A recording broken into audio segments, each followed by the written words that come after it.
Bienvenido, bienvenida a Lecciones de Vida. En el Evangelio de Marcos, Jesús se embarca en su ministerio terrenal en colaboración con su Padre. Marcos muestra claramente desde el principio de su relato que Jesús es el Hijo de Dios y lo representa como el Santo de Dios. Como Hijo de Dios, Jesús predica el Evangelio de Dios. Y dotado de esas credenciales celestiales, Jesús inicia un ministerio muy activo en la tierra, como se describe en el primer capítulo de Marcos. Bueno, hoy veremos ciertas facetas del ministerio de Jesús, como se presenta en Marcos 1, a saber, el ministerio de Jesús en colaboración con el Padre. Número 2, la misión de Jesús desde Capernaum a toda la región de Galilea. Número 3, la vida de oración de Jesús. 4, su autoridad. Y 5, su encuentro con los demonios. Ve por tu Biblia y en un momento regreso.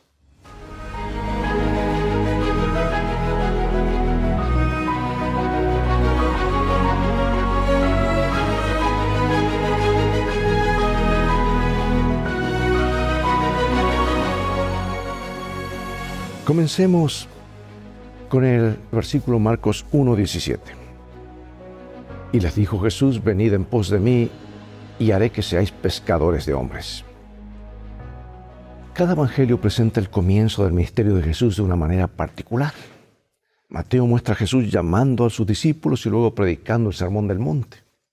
Lucas narra la historia del sermón inaugural de Jesús en la sinagoga de Nazaret. Juan cuenta el llamado de varios de los primeros discípulos y la boda de Caná, donde Jesús realizó su primera señal. El Evangelio de Marcos narra el llamado de los 4 discípulos y describe un sábado en Capernaum y lo que ocurrió luego. Este sábado con Jesús, al comienzo del Evangelio de Marcos, da al lector una idea de quién es Él.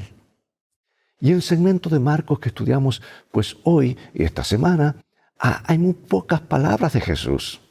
Un breve llamado al discipulado, la orden que le da un demonio, el plan de visitar otros lugares y la curación de un leproso, junto con la orden de presentarse ante un sacerdote para ser declarado limpio. Y el énfasis está en la acción, particularmente en la sanación de las personas. Y al escritor del Evangelio le gusta usar la palabra inmediatamente para ilustrar la rapidez característica del ministerio de Jesús. Veamos ahora quiénes eran los hombres a los que Jesús llamó como discípulos y cuál fue su respuesta. San Marcos 1, 16 al 20. Andando junto al mar de Galilea, vio a Simón y a Andrés, su hermano, que echaban la red en el mar, porque eran pescadores. Y les dijo Jesús: venid en pos de mí, y haré que seáis pescadores de hombres. Y dejando luego sus redes, le siguieron. Pasando de allí un poco más adelante, vio a Jacobo, hijo de Zebedeo, y a Juan su hermano, también ellos en la barca que remendaban las redes. Y luego lo llamó y dejando a su padre Zebedeo en la barca con los jornaleros, le siguieron. Ahora Marcos 1 no registra muchas de las palabras de Jesús. No obstante, da cuenta de las que dirigió a 2 pescadores, Simón, quien luego sería llamado Pedro, y a su hermano Andrés. Los 2 hombres están arrojando una red a las orillas del mar de Galilea o lago de Galilea. No se hace mención alguna de un bote u otros accesorios de pesca, lo que podría sugerir que no están en una buena situación financiera. Santiago y Juan están en un bote con su padre y sirvientes, y lo que parece indicar que estaban en una mejor situación financiera que Pedro y Andrés. Y Lucas afirma que Pedro sí tiene un bote y que, en verdad, Santiago y Juan eran compañeros de Pedro y Andrés. O sea, era un equipo de pescadores. Pero el Evangelio de Marcos puede estar presentando un contraste entre los 2 grupos de hermanos para ilustrar de esta manera que Jesús llama al discipulado tanto a quienes tienen menos recursos como a los que tienen más. El llamado de Jesús a estos hombres es simple, directo y profético. Los llama a seguirlo, es decir, a llegar a ser sus discípulos. Les asegura que si responden a su llamado los convertirá en pescadores de hombres. Reflexiona acerca de por qué estos hombres dejaron todo inmediatamente y siguieron a Jesús. El Evangelio de Juan completa el cuadro. Parece que estos hermanos eran seguidores de Juan el Bautista y escucharon su proclamación de que Jesús era el Cordero de Dios que quita el pecado del mundo. Y ellos encontraron a Jesús y pasaron tiempo con él cerca del río Jordán. En consecuencia, su aceptación del llamado de Jesús al ministerio no fue una reacción alocada o impensado al momento, sino algo que habían considerado detenidamente. Ya había un conocimiento previo. ¿Por qué no aporta Marcos más detalles? Probablemente para destacar el poder de Jesús. Él llama y unos pescadores dispuestos responden, como consecuencia de lo cual ni la vida de ellos ni el mundo volverían a ser iguales. Pregunto, ¿qué has sido llamado a abandonar para seguir a Jesús? Pasemos ahora a una experiencia inolvidable que tuvo lugar en la sinagoga de Capernaum y qué verdades espirituales podemos recoger de este relato. Vamos al primer capítulo de Marcos, versículos 21 al 28. Y entraron en Capernaum, y los días de reposo, entrando en la sinagoga, enseñaba. Y se admiraban de su doctrina, porque les enseñaba como quien tiene autoridad y no como los escribas. Pero había en la sinagoga de ellos un hombre con espíritu inmundo que dio voces diciendo: ¿qué tienes con nosotros, Jesús Nazareno? ¿Has venido para destruirnos? Sé quién eres, el Santo de Dios. Pero Jesús le respondió diciendo: cállate y sal de él. Y el espíritu inmundo, sacudiéndole con violencia y clamando a gran voz, salió de él. Y todos se asombraron, de tal manera que discutían entre sí diciendo: ¿qué es esto? ¿Qué nueva doctrina es esta? ¿Con qué autoridad manda a uno de los espíritus inmundos? ¿Y le obedecen? Y muy pronto se difundió su fama por toda la provincia alrededor de Galilea. La mayoría de los cristianos atesoran momentos inolvidables de su senda cristiana. La decisión de seguir a Jesús, pues el día de su bautismo, un poderoso sermón durante el cual experimentaron profundamente la presencia de Dios. Algunos de estos momentos pueden no solo ser inolvidables, sino también transformadores. Y esa pudo haber sido la experiencia de algunos en Capernaum, aquel sábado descrito en Marcos 1. Así que mientras Jesús enseñaba, un endemoniado, impactado sin duda por la enseñanza de Jesús, exclamó: ¿qué tienes con nosotros, Jesús Nazareno? ¿Has venido a destruirnos? Sé quién eres, el Santo de Dios. Jesús expulsó entonces al demonio. Podemos ver aquí la realidad del gran conflicto. La gente puede no saber aún quién es Jesús, pero el demonio ciertamente lo sabe y también lo reconoce públicamente. En segundo lugar, la orden de salir del hombre es comprensible, pero ¿por qué la orden cállate? Es que a partir de aquí aparece un notable tema en Marcos, el llamado de Jesús de guardar silencio acerca de quién es Él. Y los eruditos llaman a esto el secreto mesiánico. El llamado de Jesús al silencio tiene sentido al considerar las connotaciones políticas propias de las expectativas mesiánicas de su tiempo. Es que era riesgoso ser un Mesías. No obstante, junto con los llamados al silencio se encuentran las inconfundibles revelaciones de quién es Jesús. Lo que resultará claro con el tiempo es que la identidad de Jesús no puede ser ocultada y la verdad acerca de quién es Él se convierte en el centro del mensaje del Evangelio. Las personas no solo necesitan saber quién es Jesús, sino también tomar una decisión sobre cómo responderán a su venida y lo que significa para ellas. Bueno, después de aquel asombroso servicio religioso en la sinagoga, Jesús se retira con un pequeño grupo de discípulos que eran Pedro, Andrés, Santiago y Juan. Y se van al lugar de Pedro, evidentemente para dedicar el resto del sábado a una comida amistosa y a la confraternidad. Pero una nota de preocupación sobrevuela la escena. Resulta que la suegra de Pedro está enferma y afiebrada, lo que en ese tiempo significaba solo dos opciones: recuperarse o morir. Ellos le hablan a Jesús de la enfermedad y Jesús toma a la suegra de Pedro de la mano y la pone en pie. Ella inmediatamente comienza a atender las necesidades de ellos. Qué poderoso ejemplo de quienes han sido salvados y sanados por Jesús, que sirven a otros como resultado, ¿verdad? Somos llamados para servir. Y a lo largo del Evangelio de Marcos ocurre a menudo que Jesús sana a las personas afectadas tocándolas. Jesús no había concluido aún su tarea de servicio aquel día. Y después de la puesta del sol, muchos acudieron a la casa de Pedro buscando sanidad. Sin duda, después de haber visto lo sucedido en la sinagoga ese día, o por haber oído acerca de ello.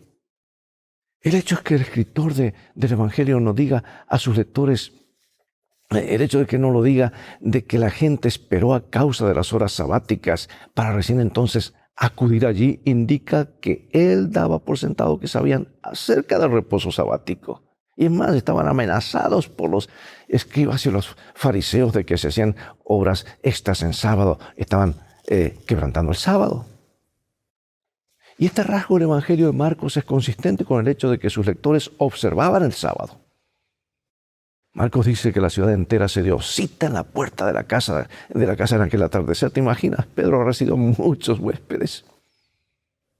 Jesús tuvo que dedicar considerable tiempo para atender a las necesidades de estas personas. Comenta mi autora favorita.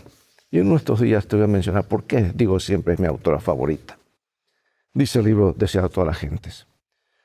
Durante horas y horas llegaban y se iban, porque nadie sabía si al día siguiente encontrarían al médico todavía entre ellos. Nunca antes había presenciado Capernaum un día como ese. Llenaban el aire las voces de triunfo y de liberación. El Salvador se regocijaba por la alegría que había despertado. Y mientras presenciaba los sufrimientos de aquellos que habían acudido a él, su corazón se conmovía de simpatía y se regocijaba en su poder de devolverles la salud y la felicidad. Jesús no cesó de trabajar hasta que el último doliente hubo quedado aliviado. Era muy avanzada la noche cuando la muchedumbre se fue y el silencio descendió sobre el hogar de Simón. Había terminado el largo día lleno de excitación y Jesús buscó descanso. Pero mientras la ciudad estaba aún envuelta por el sueño, el Salvador, levantándose muy de mañana, siendo aún muy oscuro, salió y se fue a un lugar desierto y allí oraba. Veamos algo importantísimo, el secreto justamente del ministerio de Jesús. Vamos a San Marcos 1, 35 a 39. Levantándose muy de mañana, siendo aún muy oscuro, salió y se fue a un lugar desierto y allí oraba. Y le buscó Simón y los que con él estaban, y hallándole le dijeron, todos te buscan. Él les dijo, vamos a lugares vecinos para que predique también allí, porque para esto he venido. Y predicaba en las sinagogas de ellos en toda Galilea y echaba fuera a los demonios.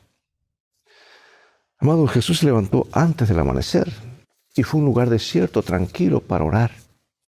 Y Marcos destaca la oración como el foco de la acción de Jesús. Él estaba orando, seguía orando. Y el texto destaca también cuán temprano se levantaba Jesús para orar, lo que implica que el tiempo que dedicaba a orar a solas era considerable.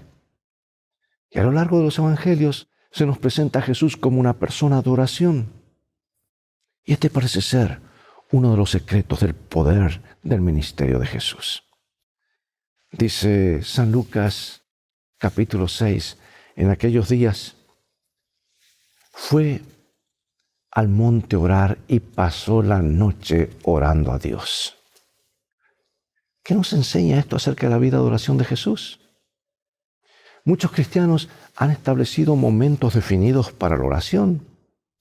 Esta práctica es correcta y provechosa, pero incluso puede haber un lugar especial de oración en la casa. Pero puede volverse una rutina, algo que se hace casi sin pensar. Una manera de salir del molde preestablecido es combinar o cambiar ocasionalmente el momento dedicado a orar o a veces orar durante más tiempo. El punto es no encerrarse en uno mismo en una especie de fórmula invariable. Si Jesús mismo necesitó dedicar tanto tiempo a orar, ¿cuánto tiempo deberíamos nosotros pasar en oración? ¿Qué nos dice el ejemplo de Jesús acerca de ello? Es obvio, ¿verdad? Cada uno examínese a sí mismo. Yo me examino a mí mismo. ¿Cuánto más necesito de esto, verdad?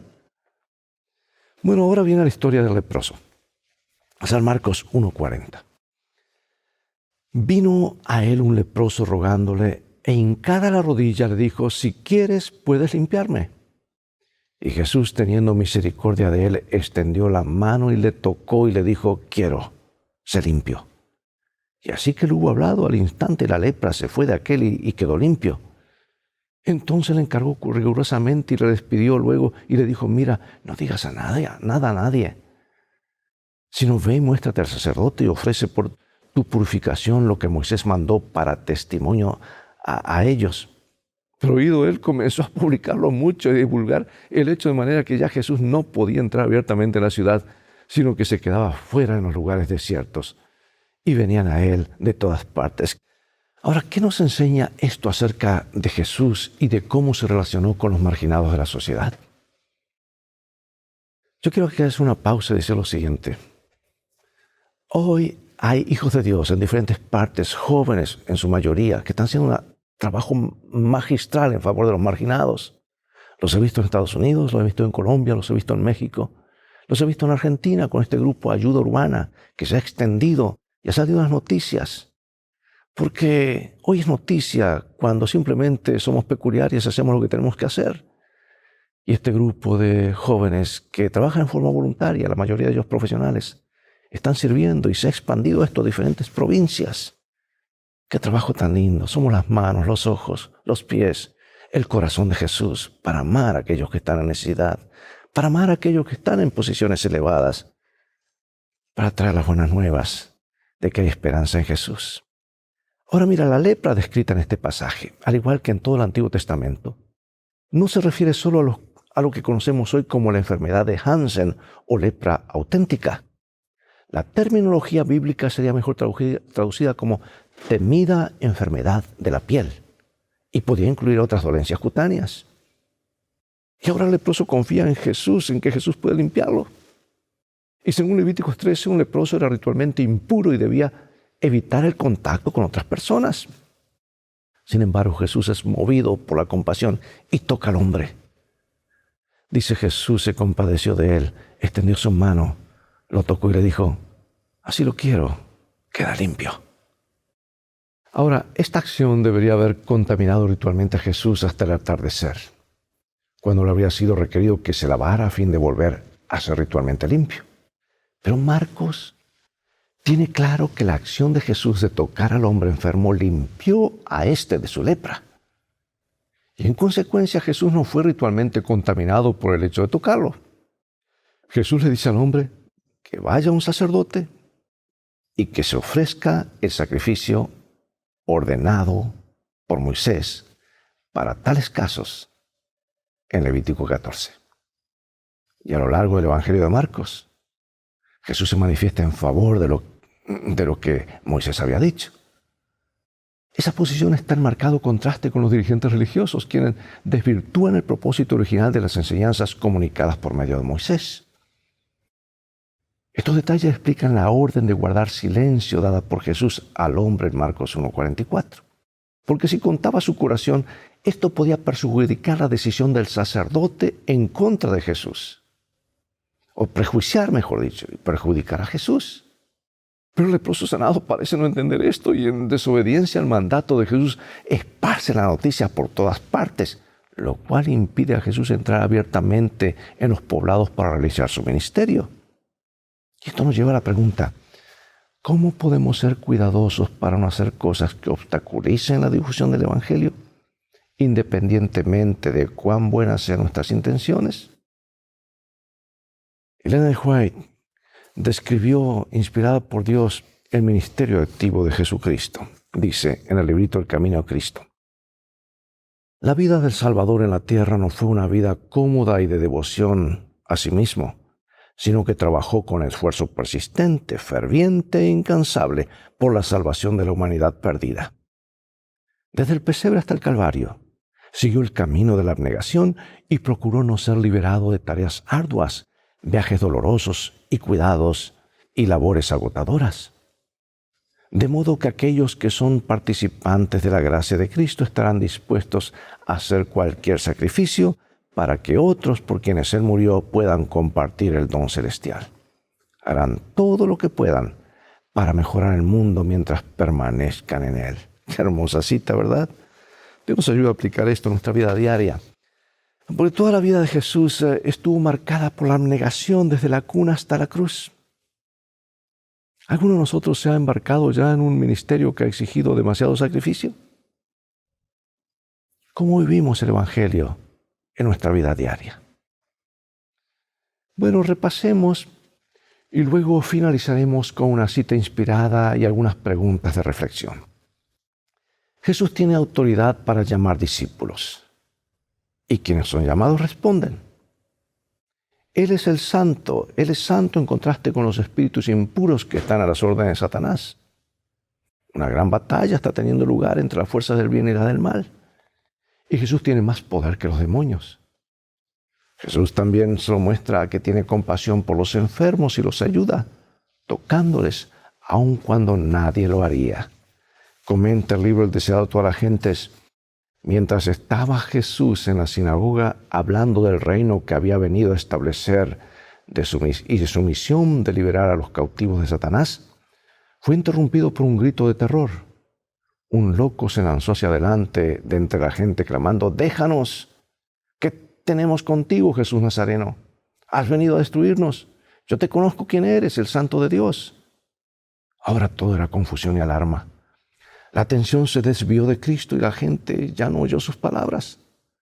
Tal era el propósito de Satanás al conducir a su víctima a la sinagoga. Pero Jesús reprendió al demonio diciéndole: «Cállate, sal de este hombre». Entonces el demonio derribó al hombre en medio de la gente y salió de él sin hacerle ningún daño. Aquel que había vencido a Satanás en el desierto de la tentación se volvió a encontrar frente a frente con su enemigo. El demonio ejercía todo su poder para retener el control de su víctima. Perder terreno sería dar una victoria a Jesús.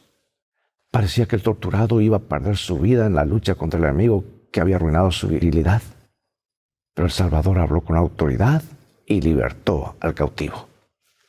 Mientras tanto, nuestro Salvador desarrollaba un ministerio muy activo, iba de lugar a otro, estaba en contacto casi constantemente con muchas personas. Yo quiero preguntarte, ¿cómo pudo él mantener un enfoque sereno y estable durante su ministerio en favor de las personas? Indudablemente eso fue posible en virtud de su experiencia diaria con la oración. Piensa en lo que podría ser una agenda manejable de cantidad de tiempo dedicada a la oración y al estudio de las Escrituras. Encuentra un esquema que te dé resultado y dedica tiempo a desarrollar un espíritu apacible guiado por el Espíritu y la Palabra.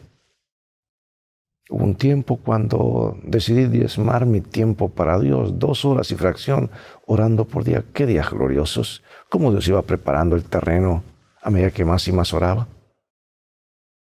¿Cuáles son algunas preguntas que la gente se hace del propósito y la eficacia de la oración? Pregunto, ¿cuándo podría esto ser prudente y sin embargo, cómo podemos hacer eso sin comprometer nuestro testimonio? Otra pregunta, ¿quiénes son los leprosos en tu cultura actualmente? ¿Cómo puede tu iglesia alcanzar y tocar a esas personas a fin de acercarles el Evangelio? Acompáñame en oración. Nuestro Padre Celestial, gracias por el ejemplo de Jesús. Vino a sanar, restaurar, perdonar, traer esperanza. Él es el Hijo de Dios. Hoy está haciendo el mismo trabajo a través de sus siervos, a través de sus hijos. Queremos ser canales de bendiciones. Ayúdanos a emular, seguir el ejemplo de Jesús. Ser sus ojos, sus oídos, sus manos, sus pies, su corazón para amar a la gente. Sabemos que lo harás porque lo pedimos en el nombre de Jesús. Amén. Bien, amigos, todo el tiempo que tenemos por hoy. Será hasta un próximo programa de Lecciones de Vida. Invita a otros a sintonizar este canal. Transfórmate tú mismo en un canal de bendiciones.